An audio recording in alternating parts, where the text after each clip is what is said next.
A local friend of mine went to the food bank a few weeks ago, and I must say our food banks here are very, very generous and give a lot of stuff, but it was too much for her because she's a single lady who lives alone and can't finish everything. So she knew I would make good use of the extra produce.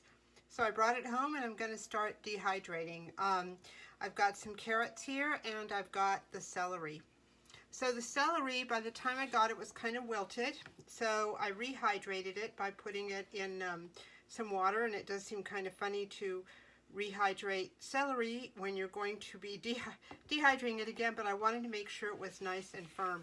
So it did perk up, and there's some brown parts that I'm going to just be cutting off and in preparation, and we'll get started with that. Just to give you a sense of how much celery dehydrates, this was a whole, thing of celery that I got a few weeks ago, and I dehydrated it, and here it is, fits in a little tiny jar. I also dehydrate the tops and the leaves, and I'll talk about how I use all my celery and carrots in a few minutes. The first thing I'm going to do is cut these tops off. I trimmed, I think, most of the older brown pieces off, and I'm just going to cut them off. I have my tray here. Oops, some carrot got on there. I have a liner for the tray, and I highly recommend having liners for your dehydrator. It just makes everything so much easier to clean up. So this is the netted type, because these are pretty big pieces and I'm not worried about them falling through. So I'm just going to throw them on like that. I'm going to set that aside for later and just carry on with trimming and here's a bad one. Trimming and laying these out on the dehydrator. All right, for the celery pieces, I'm going to use the same type of setup as I did for the leaves, a netted lining. And I'm just going to go ahead and cut my celery in little slices, I don't know, 1/4 of an inch, and lay them out on the rack here until I'm all done. Well, here's the celery. It filled up one tray, and I'm not too worried about them being too close together because they are going to shrink. I'm going to throw that in the dehydrator right now. So now on to the carrots. The last time I dehydrated carrots a few weeks ago, I sliced the carrots like this, and they turned out like this, real tiny. They shrink up. And that's one of the great values of dehydrating, is that you can get a lot of carrots into a small space. So this was maybe 3 or 4 carrots. So this time, instead of slicing them, I'm going to be grating them because I'd like to try using them, rehydrating them, and using them to make carrot cake. Because I'm too lazy to use the food processor, I'm just going to use my grater and just start grating like this.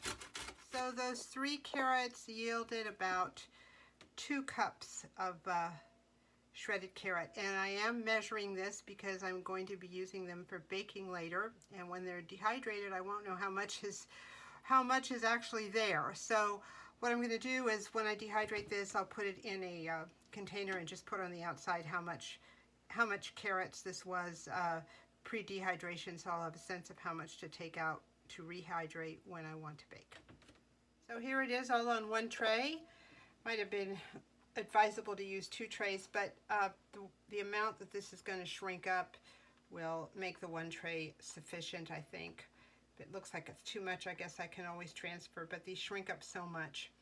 So we'll give it a try on the one tray and stick it in the dehydrator and see what happens.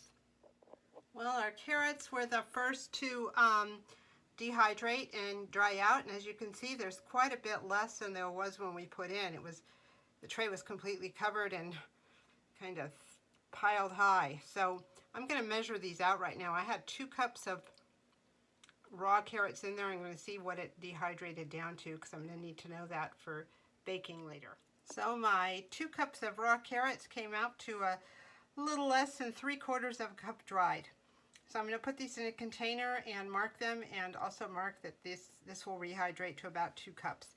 So when I decide to bake, I will have an idea of how much I need to pull out for whatever the recipe calls for. Well, here it is. As you can see, the celery shrunk quite a bit. I'm going to let it cool down, and then I'm going to add it to my existing container of dehydrated celery. And here are the celery tops. And they're also going to go into the existing jar with the other celery tops. Well, here it is. Soup seasonings, celery, carrots, and celery tops.